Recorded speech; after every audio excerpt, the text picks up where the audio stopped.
Boker Tov, Shavua Tov, messieurs, avant de commencer, je tiens à féliciter encore une fois Rabbi Yaakov Dahan pour ce Dvar Torah extraordinaire. C'est un one-man show. T'as raté la vocation, mon fils. C'est vraiment, non mais bête. Ce qui est extraordinaire, et je vous le dis, tu vois tout de suite, bon alors il n'y a pas ici, tout le monde prépare, mais vraiment la préparation. On voit que ça a été préparé, ça a été réfléchi, ça a été pensé, et c'était magnifique. De très belles histoires, beaucoup de moussa, que ça amène beaucoup d'Aslacha, Be'ezrat Hashem, et surtout, Choupatra, belle Choupa, cette année. Fais-moi plaisir. Amen. J'ai besoin de nouveaux costumes. Non mais mec, et pour ça il faut les occasions, je ne vais pas acheter Stam comme ça. Et moi je suis en Égypte, c'est promis. Voilà, regarde, fais quelque chose. Je vais rentrer dedans. Alors on y va. Le bonheur du monde et toutes les réussites du monde, Bezrat Hashem, que tu sois longtemps avec nous en bonne santé, qu'on partage beaucoup de bons moments ensemble, de Torah, de rigolade, de mamage, de tout ensemble. Et une longue vie pour ta maman, Bezrat Hashem. Longue vie en bonne santé. Amen. Et pour toute la famille, et pour le beau-frère que tu as mis en avant, et pour le beau-frère. N'oubliez pas, aujourd'hui, c'est la Iloula, Tzadik Yesod Olam, Rabbi Menachem Mendel Schneerson, le Rabbi de Lubavitch, Zecher Tzadik Vekadosh Livracha, allumer des bougies, Sruto Tagena Alenu, que le mérite du Rabbi protège tout l'âme Israël, qui prie, et il prie, à Kadosh Baruch Hu pour qu'on puisse vivre Behemet, la véritable Geoula Amitit. Et c'est quoi la Geoula Amitit? La véritable délivrance, c'est quoi? Malchut Hashem. On demande la royauté de Dieu sur terre, que la royauté d'Akadosh Baruch Hu sur terre, elle revienne, et qu'elle se dévoile aux yeux de tous avec Beit HaMashiach, reconstruction du 3e Beit HaMikdash à Yerushalayim, qu'on puisse monter, amener nos korbanot, qu'on puisse monter les 3 fêtes, Chagiga, amener nos korbanot. Amen. Amen. Le Rabbi, il a révolutionné le judaïsme. Et vous savez que tous les Gdolé Israël, tous les géants du peuple juif, tous les géants que le peuple juif a pu connaître, ils ont tous, en vérité, révolutionné le judaïsme. Alors révolutionné pas dans un sens péjoratif où on a transformé Chaz v'Shalom, révolutionné dans un sens positif du terme, d'accord? C'est qu'ils ont amené un élan, on a gagné 500 ans de vie, 500 ans ou 1000 ans de vie, mamash.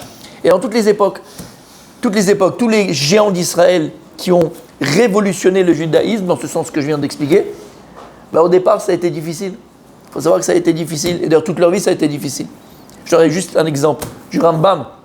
Le Rambam, d'accord? D'ailleurs, la Chassidut Chabad, dans les halachot, se repose sur le Rambam. Eux, c'est le Rambam, leur référence halachique.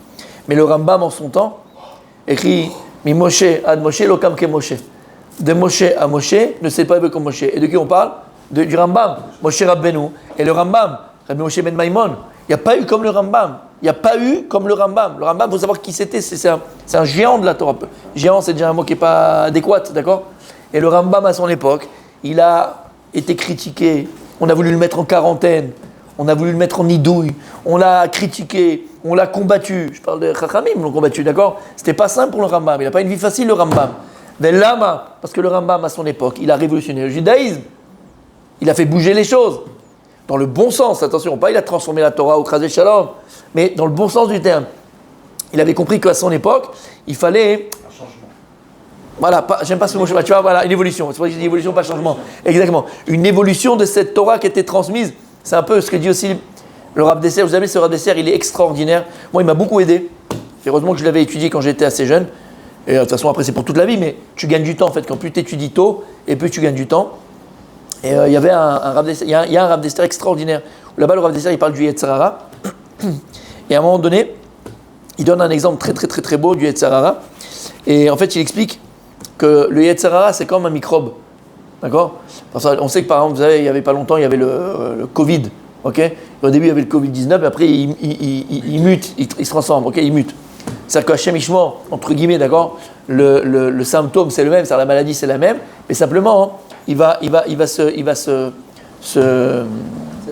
dévoiler de manière différente. Et donc, il s'adapte, exactement, mais il va muter dans le sens qu'il va être différent. Tu ne pourras pas, merci beaucoup, tu ne pourras pas le détecter avec les anciennes machines. D'accord? C'est-à-dire que si tu utilisais les anciennes machines pour détecter la maladie, Hachem Ishmor, tu ne pourras pas. Là-bas, parce qu'il a muté, parce qu'il a changé. Il explique le Rav Dessler, quelque chose de très beau. Il dit pareil. En vérité, le Yetzer Hara, c'est comme un microbe. C'est qu'un microbe, en vérité, c'est un kamikaze. Un microbe, c'est un malek. Pourquoi c'est un malek? Parce que le microbe, il va essayer de tuer. Le microbe, on parle de la pathologie chimiquement. Il va essayer de tuer la personne, ce qu'il attaque, mais en tuant la personne qu'il attaque, il va mourir lui-même. Donc en vérité, c'est un kamikaze. Merci beaucoup. Comme les guerres. Exactement. Et en fait, le Yetzer Hara, c'est pareil. D'accord? Il est prêt à mourir avec la personne, mais c'est que la personne, elle va tomber avec. Donc en fait, mais c'est ça le principe. Et il dit quelque chose de très beau, c'est pas ce qu'il dit, juste il dit quelque chose de très beau. Il dit la même chose qu'un microbe, le microbe il mute, il dit comprend comment ça le Yetzer Hara. Et il dit imagine maintenant, il y avait deux pays qui se faisaient la guerre. D'accord? Deux pays qui se faisaient la guerre. On est en l'an 1000. Ils se faisaient la guerre, et tac, ce truc, et machin, et pendant des années. Et un jour, un des deux pays prend le dessus sur l'autre, il a une arme extraordinaire, il prend le dessus sur l'autre, avec cette arme extraordinaire qu'il a inventée, paf, et il va conquérir le pays de l'autre, et les autres sont soumis à ce nouveau peuple, d'accord? Ok, magnifique. Quelque temps après, le peuple se soulève, tac, encore une fois, et hop, la guerre reprend, après 500 ans. Un type là-bas dans le pays qui avait gagné à 500 ans, il dit mais attends, on a une arme extraordinaire à 500 ans, on avait gagné avec cette arme-là. Il va utiliser la même arme d'il y a 500 ans pour gagner le peuple qu'il a vaincu il y a 500 ans. Il va se faire massacrer, il va se faire défoncer. Mais là, en 500 ans, les choses ont évolué, celui en face de toi, il a d'autres armes, c'est pas le même ennemi. C'est pas le même ennemi. Il y a fait méode. C'est l'erreur de la France. C'est pas le même ennemi. Les choses ont changé plus en 14-18, Habibi. Qu'est-ce qui se passe? Il a perdu. Il dit c'est exactement pareil. Le Yetzer Hara, c'est le même. Le but qu'il a, c'est le même. C'est quoi? Qu'est-ce qu'il y a dans Maseret Souka? Le but du Yetzer Hara, c'est quoi? On va cacher la mytho. Il veut ta mort. Et ça, tu comprends. Parce que si on comprend que le Yetzer Hara, c'est pas simplement qu'il veut flirter avec nous, il veut simplement nous faire tomber, faire des erreurs. Non. On comprend que le but ultime du Yetzer Hara, c'est que tu rates ta vie. Il veut te pourrir ta vie, Adam Avet, jusqu'à ta mort. Et la mort, c'est quelque chose qui met fin à quelque chose. C'est ça le but du Yetzer Hara. Donc, le but ultime du Yetzer Hara, c'est le même. C'est vrai. C'est quoi? Adam Avet. Il veut ta fin. Maintenant, on comprend bien une chose, il dit Rav Dessler. Si tu vas essayer de combattre le Yetzer Hara d'aujourd'hui, comme tu as combattu le Yetzer Hara d'hier, t'es foutu. Lama, parce que comme un microbe, le Yetzer Hara, il mute. Il n'utilise jamais les mêmes combines, il n'utilise jamais les mêmes armes pour te faire tomber. Et même si hier tu l'as vaincu et tu l'as gagné, ton Yetzer Hara, sache qu'aujourd'hui tu dois te créer des nouvelles armes pour pouvoir encore une fois le surmonter et le détruire. Si tu utilises ton arme d'hier pour ton Yetzer Hara d'aujourd'hui, t'es mort. Comme ça dit le Rav Dessler. Et c'est tellement vrai. C'est tellement vrai. C'est pour ça que le moussard, l'étude de l'éthique juive, du moussard, d'accord, c'est tous les jours. Et d'ailleurs, malheur, comme on dit, malheur à un éducateur, à un arabe, à des parents qui essayent d'éduquer leur enfant ou qui essayent donc de transmettre à l'enfant les kélim pour combattre leurs vieux démons. Chacun son démon en soi, d'accord, avec les kélim. C'est le Sava de Kelem qui disait ça, justement. C'est le Sava de Kelem qui disait ça. Mais démons. Exactement. Mais avec les armes d'aujourd'hui. D'accord? Le plus grand malheur, et je vais vous raconter cette anecdote, une vraie histoire, quand j'étais à Beit Vegan. C'était un Rosh Yeshiva qui me l'avait raconté, que j'étais allé voir, parce qu'on parlait de ce sujet-là. J'avais posé une question, après il m'avait illustré avec ça, et il m'avait dit, ce Rosh Yeshiva, il m'avait dit, il n'y a pas longtemps, il m'a dit, j'avais il passait qu'il allait quelque part, et en passant quelque part, à l'époque, je ne sais pas si vous vous rappelez, je ne sais pas si ça existe encore aujourd'hui, il y avait des cafés internet. Vous vous rappelez les cafés internet? Ouais. Je pense que ça existe aujourd'hui. Cyber Café, exactement, voilà. Et c'était à Jérusalem, et donc il était passé par un endroit, il y avait un Cyber Café, lui, je ne sais pas où il allait, et bon, il a regardé, tu vois, il avait vu des Bachourim, des jeunes étudiants en yeshiva, c'est pas leur place, mais d'une yeshiva, une autre yeshiva, c'est yeshiva, lui, d'une autre yeshiva. Et donc quand il a vu ça, bon, il a pas dit qui, mais il est parti voir le Rosh Yeshiva de cette yeshiva-là, et écoute, tu devrais faire attention et tout ça, j'ai vu des Bachourim à toi qui étaient dans un cybercafé, machin et tout. Et le Rosh Yeshiva, il ne comprenait pas il savait pas de quoi il parlait. Il a dit, je lui parlais, il ne comprenait pas. Jusqu'à la fin, je suis parti, il ne comprenait pas ce que je voulais. Il ne savait pas ce que il savait pas. Et il m'avait dit à l'époque, malheur à des élèves, ou que leur éducateur, leur rab, leurs parents, ils sont complètement à côté de la plaque. Ils ne savent pas dans quelle époque ils vivent. Et ils ne connaissent pas les mots des doutes. Comment on dit mots des doutes en français? Mots des doutes. C'est encouragé. Non, les modèles. Non. La confrontation. La confrontation. Confrontation, exactement.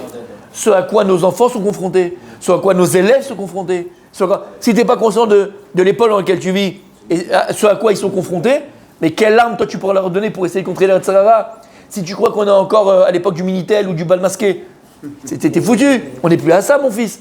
C'est autre chose dans les autres générations. Donc tu dois savoir les armes de Yetzirara. Aujourd'hui, tu comprends ce que ça veut dire? Tu comprends ce que ça veut dire?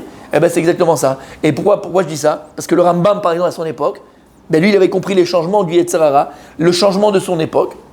Et là, je parle de changement, parce que le Yetzirara, il avait changé, d'accord, de façon d'attaquer le Ham Israël et d'attaquer l'homme. Et le Rambam, il avait trouvé la parade. Mais aux yeux des autres Rachamim, c'était c'est peut-être un hérétique. Qu'est-ce qu'il fait? De quoi il parle? Pour y rendre de la philosophie, pour y rendre des choses-là, pour y prendre de la pensée. On n'a pas besoin. Mais le Rambam, il était un avant-gardiste. Toi d'abord, c'est ce que je viens de dire exactement. D'accord, mais j'ai le Rambam, parce que pour moi, en tout cas, c'est le Rambam, le Shulchan Aruch.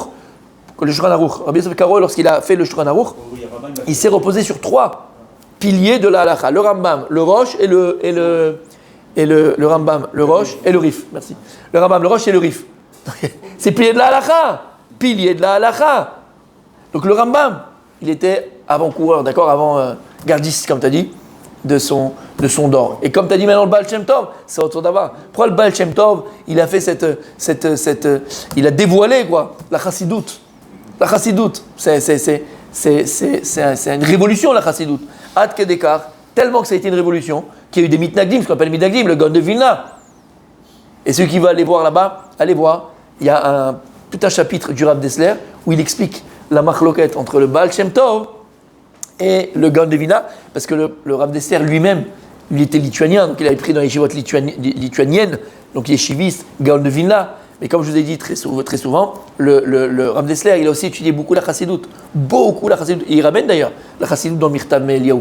Et donc, il a les deux côtés, d'accord? Et il t'explique c'était quoi finalement la machloket entre les deux. Il explique que c'est une machloket qui est très très très très fine sur une seule nekuda. Une seule nekuda.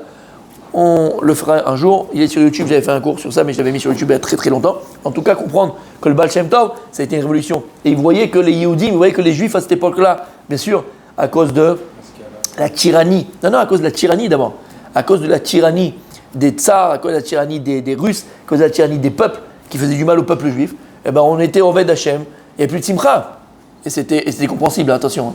Avec ce qu'ils vivaient, ils ne savaient pas si le lendemain ils allaient vivre. Quoi.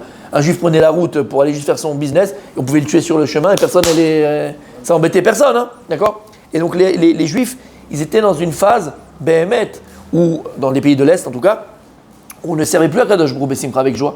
Ils n'étaient pas capables de le faire. Et le Baal Shem Tov, il a vu que le Ham Israël était Beyeush, Mamash Beyeush, en désespoir, il désespérait de la galoute. Et c'est pour ça qu'il a amené cette chassidoute-là, la chassidoute, où Béhémet, l'accent il est mis sur la simcha, pas une joie, d'accord, comme tu peux voir folklore dans certains endroits, éphémère. Non. Non, d'abord c'est chitzonite, comme on dit, oui, c'est chitzonite, ça passe par un petit verre, ça passe par un petit kidouche, ça passe par ces choses-là, ça passe par du matériel, mais comprends que ça ne s'arrête pas là du tout. C'est juste pour ouvrir le cœur à cette joie exactement intérieure, profonde. Et c'est une conscience profonde, d'accord? Et cette simcha. La chassidoute, ce n'est pas que la simcha. La chassidoute, c'est un limoud. La chassidoute, c'est une étude. La chassidoute, elle a pris la Kabbalah et elle l'a un petit peu facilité. D'accord? Elle a. J'aime pas ce terme que je dis, prenez le deuxième degré. Quand je le parle, prenez le deuxième degré. Mais elle l'a, comment on dit, rendre plus joli, enjolivé. Voilà, elle l'a enjolivé. Pas que c'est pas beau la Kabbalah. La Kabbalah, c'est brut. La Kabbalah, c'est brut. D'accord? C'est brut. La chassidoute, elle l'a enjolivé. Mamash, d'accord? Dans le sens second du terme, pas le premier du terme. Parce que c'est extraordinaire la Kabbalah. Et donc, c'est ça. Donc, le Baal Shem Tov, contemporain, va prendre le Rav Odia Yosef, mon tzaddik. Le Rav Odia Yosef, on ne rentrait pas ses livres dans les yeshivot Ashkenaz. On ne rentrait pas les livres du Rav Odia Yosef dans les yeshivot Ashkenaz. Lama, parce qu'il pensait qu'il était un petit peu, trop méquel, trop souple et machin, et que c'était vraiment pas, et c'était pas. Et je répéterai jamais assez, Baruch Hashem, j'ai eu le mérite, j'ai amené mes enfants d'assister à l'Elevaya du Rav Odia Yosef, où il y avait 1 million de personnes dans les rues de Jérusalem. Et il y avait des écrans dans tous les coins de rue, il y avait des écrans, parce que personne ne pouvait aller à des kilomètres. Je ne pouvais pas atteindre. Moi, j'étais à l'entrée de Jérusalem. parce que j'étais avec Shaoul, entrer. Tu ne pouvais pas passer. Et comprendre que le kever du Rav Yosef, il est à Sanhedria Mouchevet, celui qui connaît un petit peu. D'accord, bon, c'est l'autre bout complètement. Donc, c'est à 6 km, 7 km. Donc, tu imagines, moi où j'étais, où il n'y a pas de place, tu ne peux pas avancer. Et à un moment donné, il y a le Rav Ezrachi, pas le Rav Yitzhak Ezrachi, le frère, son frère, d'accord, qui a pris la parole, c'est un Gadol Israël, et il s'est mis à pleurer. Je l'ai entendu, je l'ai vu, il était devant il s'est mis à pleurer. Et il a demandé Mechila au Rav Yosef. Il a demandé Mechila. Mechila, Mechila, Mechila, Mechila. Et il a dit, on n'a pas voulu, c'est les mots qu'il avait prononcés, on n'a pas voulu t'accepter comme Gdol Ador de ton vivant, mais aujourd'hui, voilà, je publie qu'on t'accepte Gdol Ador le jour de ta mort. C'était toi. Bien sûr, ils sont trompés, mais ce qui est beau, c'est la tchouba. Il y en a qui vont pas accepter, ils vont te dire, non, on avait raison. Non, on a eu tort. Mais Lama, parce qu'il a été révolutionnaire, le Rav Yosef. Devant tout le monde. Bon, on était 1 million. Hein. Il y avait 1 million de personnes qui l'ont entendu. Bah ouais, il pleurait. Il a dit, c'est les mots qu'il a dit. Il a dit, de ton vivant, on n'a pas voulu t'accepter comme Gdol Ador. Le jour de ta mort, on t'accepte comme Gdol Ador. Mechila, il a dit Mechila. Il a demandé Mechila. Le Rav Ezrachi. Pas Rav Yitzhak, l'autre, son frère. Comment? Bien sûr. Il y en a encore qui sont restés imbéciles. Mais Vadaï, le Rov, bien sûr. C'est un des plus gadol chez les Ashkenazim. Le Beit Vegan là-bas, exactement. Pas de mire, non, l'autre, tu vois. Non. À Jérusalem, à Beit Vegan. Ça va revenir le nom de la yeshiva. Et t'es collé à ma synagogue d'ailleurs. L'homme est chané, d'accord? Rav Yosef, c'est pareil. Velama. Parce qu'ils ont révolutionné le monde de la halakha, il a révolutionné le judaïsme, le Rav Yosef. Et, puisque c'est la loi du Rabbi, c'est ce que je dis maintenant, le Rabbi Lubavitch. Le Rabbi, pourquoi il y avait tellement d'aussi de mitnagdim, mais le Rabbi, Lama, tous les gdolés Israël qui ont révolutionné, c'est une révolution, Béhémet. Et regarde le résultat. Tu vas à Mykonos, tu as le plus beau Bet Rabat que tu as jamais vu de ta vie. C'est un truc de dingue. Tu vas au Zimbabwe, tu as un Bet Rabat. Tu vas à Hong Kong, tu as un Bet Rabat. Tu vas n'importe où, tu as un Bet Rabat. Hein? En Alaska, tu as un Bet Rabat. Mes amis, il a révolutionné le Olam HaTorah. Il a révolutionné le Olam HaTorah. Mais c'est du jamais vu. Mais c'est du jamais. D'abord, une chouva, comme il n'y en a pas, mais c'est une révolution. Même au niveau des livres, c'est grâce à lui aussi. Il y a beaucoup de bons, pas que, mais surtout cette notion où que le judaïsme et la Torah, elle est à portée de main de tout le monde. C'est plus un privilège. Tout le monde, tu fais le Daf Yomi, bon alors c'est pas le Rabbi là, d'accord, mais entre autres, tu fais le Daf Yomi, tu peux aller dans tous les. Regarde, il y a rentre sur internet, sur Google, Daf Yomi Olami, le Daf Yomi mondial. Et il te met là-bas tous les pays, toutes les villes du monde où tu as le Daf Yomi, la synagogue, l'adresse et les horaires. Tu en as au Kenya. J'ai fait pour rigoler, mais je me dis, regarde, tu as au Kenya le Daf Yomi. Au Kenya, tu as le Daf Yomi. Si tu fais le Daf Yomi, tu vas pas rater un jour. Mais c'est une révolution ce qui se passe, mon fils. Alors, c'est pas les Chabad qui font ça, mais l'homme est c'est auto d'avoir, d'accord? Aujourd'hui, tout le monde. Voilà. Mais c'est ça qui est extraordinaire. Et c'est ça qui est extraordinaire. Le Rabbi, comme je vous ai dit 1000 fois, il disait sur son beau-père, quand il est nifta, tout le monde pleurait, tout le monde était. Et pour essayer de consoler les tabinim, il disait c'est vrai que voilà, physiquement, il n'est pas là, mais sachez qu'il est encore plus grand le jour de sa mort. Vous savez, les tzadikim, il y a écrit dans la Gemara, dans Maseret Sota, on va le voir. Les tzadikim sont encore plus grands le jour de leur mort que le jour de leur vivant. Là, quand ils étaient vivants, c'était énorme. Mais il y avait encore le corps. Donc le corps, ils emprisonnaient un peu. Maintenant, il n'y a que l'âme, il n'y a que la neshama. Donc c'est important d'allumer des bougies aujourd'hui, Béhémet, et de dire Rav Menachem Mendel Schneerson. C'est sur le bracha. Il avait marqué d'être. Voilà, d'accord? Et tu allumes. Et attention. À chaque fois qu'on allume pour un tzaddik, on ne prie pas le tzaddik, on prie Hachem. Mais on dit toujours, par le mérite du tzaddik, et demander au tzaddik qui prie à Kadosh Baruch Hu, qui prie pour le peuple juif, qui prie pour la Géoula. C'était tellement cher au Rabbi. C'est une de Géoula, de Biat HaMashiach, tellement important. Et badaï que là-haut, ils sont en train de casser tous les cieux, les tzaddikim, tous les cieux pour protéger le Ham Israël. Kachim protège le Ham Israël, pour approcher la Géoula. D'accord?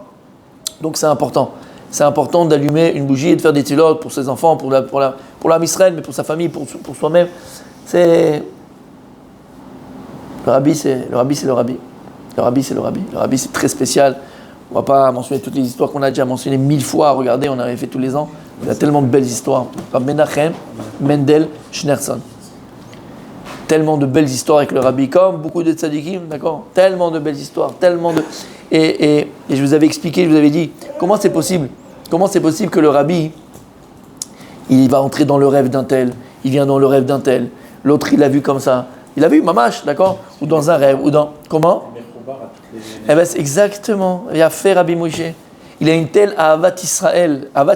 Il a un tel amour pour le peuple juif, et de tous les juifs, qu'il est mechoubar al kol echad ve'echad. Il est lié à chaque juif. Et plus tu es lié à un Yehudi, et plus tu vas te rendre compte que tu peux pénétrer son cœur. Et si tu peux pénétrer le cœur d'un juif et tu as des bonnes intentions, tu peux lui changer sa vie. T'entends ce que je te dis? Si tu es mechoubar, comment? Le rabbi disait ça sans arrêt. Mais c'est tous les gdolim. Si tu es mechoubar et tu as une ahavat Israël, un amour de chaque juif, quel qu'il soit, chaque juif, à ta mechoubar, tu peux pénétrer son cœur, tu peux pénétrer sa tête. Et tu peux changer sa vie. Mamash, tu peux changer sa vie. T'as entendu? Ahavat Israël. Tov. Qu'est-ce qu'on fait? On continue demain? Qu'est-ce qu'on fait? Moi, je dirais qu'on continue demain. Allez.